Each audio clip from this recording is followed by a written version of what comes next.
Zombie Minecraft का ऐसा mob जिसके सिवाय हमारा जो माइनक्राफ्ट है वो भी अधूरा लगने लगता है। ज़ॉम्बी माइनक्राफ्ट में बहुत पहले से है और माइनक्राफ्ट का बहुत पुराना मॉब है। ज़ॉम्बीज़ बहुत सारे मॉब के दुश्मन हैं, जैसे चाहे तो वो कोई एक साधारण सा विलेजर हो या कोई एक बहुत ही पावरफुल और तगड़ा गोलेम हो। ज़ॉम्बीज़ हमें भी नुकसान पहुंचाने की कोशिश करते हैं। लेकिन क्या आप लोगों को माइनक्राफ्ट के ज़ॉम्बीज़ की स्टोरी पता है? शायद कुछ लोगों को ही पता होगा और ज़्यादातर लोगों को पता नहीं होगा। इस वीडियो में हम ज़्यादा ज़ॉम्बीज़ के बारे में सवाल तो हम लोग कवर नहीं कर पाएंगे, लेकिन ज़ॉम्बीज़ का वजूद और कुछ थोड़े सवाल हम लोग इस वीडियो में शायद से कवर कर पाएंगे। ये माइनक्राफ्ट का थोड़ा एंड का दौर है, जब एलेक्स और स्टीव नहीं आए थे। तब इस माइनक्राफ्ट वर्ल्ड में दो तरह की ह्यूमन रेस रहा करती थी। पहले है विलेजर्स, जो आज भी हमारे वर्ल्ड में पाए जाते हैं, और दूसरे थे वो एलेक्स और स्टीव वाली ह्यूमन रेस, जो अभी पाई नहीं जाती। ये जो ह्यूमन्स थे ये एलेक्स और स्टीव की तरह थे, लेकिन क्या हुआ कि ये सारे ह्यूमन्स किस वजह से एक्सटिंक्ट हो गए। लेकिन ये बात तब की है जब बिल्डर्स एन्चेंटर्स बने थे। अगर आप लोग थोड़े कंफ्यूज्ड हो तो मैं आप लोगों को एन्चेंटिंग टेबल और उसके अतरंगी जादू को याद दिला दूँ, जिससे हम लोग अपने टूल्स को और पावरफुल बना सकते थे। कुछ एन्चेंटर्स को लगने लगा कि वो एक लौते ऐसे हैं जिनको एन्चेंटमेंट पता है, और इसलिए वो सबको परेशान करने लगे। वो एनिमल्स को भी नहीं छोड़ते थे, और कुछ एन्चेंटर्स ऐसे थे जो लोगों की इज्जत करते और अपने जादू से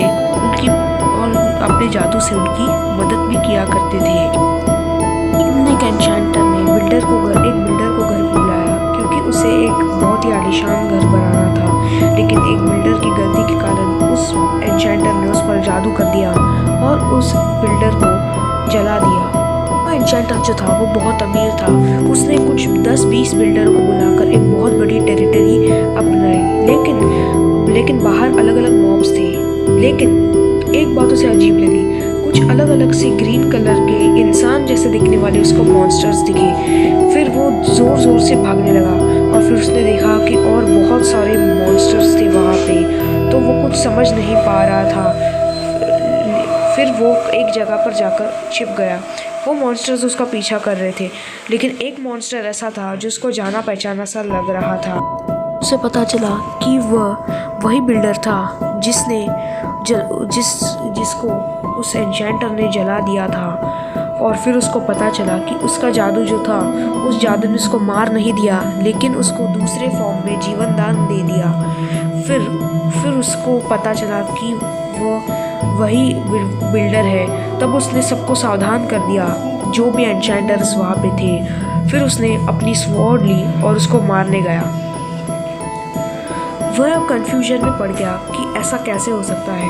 वो एक ग्रीन कलर का मॉन्स्टर बन गया था, और दूसरे बिल्डर्स और विलेजर्स को भी इन्फेक्ट उसने कर दिया था। फिर उस एन्चेंटर ने सारे ज़ॉम्बीज़ का सफाया कर दिया था। और फिर यही है ज़ॉम्बी की कहानी। उसके बाद धीरे वो सारे ज़ॉम्बीज़ हर एक आदमी को इन्फेक्ट करने लगे, और फिर यह इन्फेक्शन फैलने के कारण उन एन्चेंटर्स ने एक ऐसा जादू किया जिससे वो ज़ॉम्बीज़ किसी इंसान को इन्फेक्ट करते वह ज़ॉम्बी नहीं बनते, बल्कि मर जाते। लेकिन जब वो विलेजर के लिए ऐसा कर रहे थे तब ये जादू काम ना आया। इसलिए आज जब ज़ॉम्बी विलेजर को मारता है तो कभी इन्फेक्ट हो जाता है, कभी विलेजर मर भी जाता है।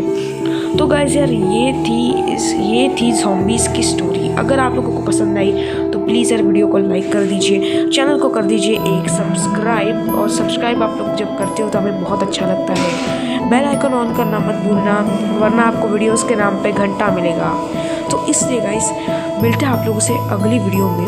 तब तक के लिए गुड बाय। और हाँ, मुझे लास्ट टाइम ये बात कहनी है, हाँ, मुझे आपसे एक सवाल पूछना है। मैं आगे वीडियो किसकी स्टोरी पर बताऊं, माइनक्राफ्ट की या मेरे पास आर्क सर्वाइवल वर्ल्ड की भी स्टोरी है? प्लीज़ कमेंट कीजिएगा। और हाँ, थैंक्स फॉर वॉचिंग।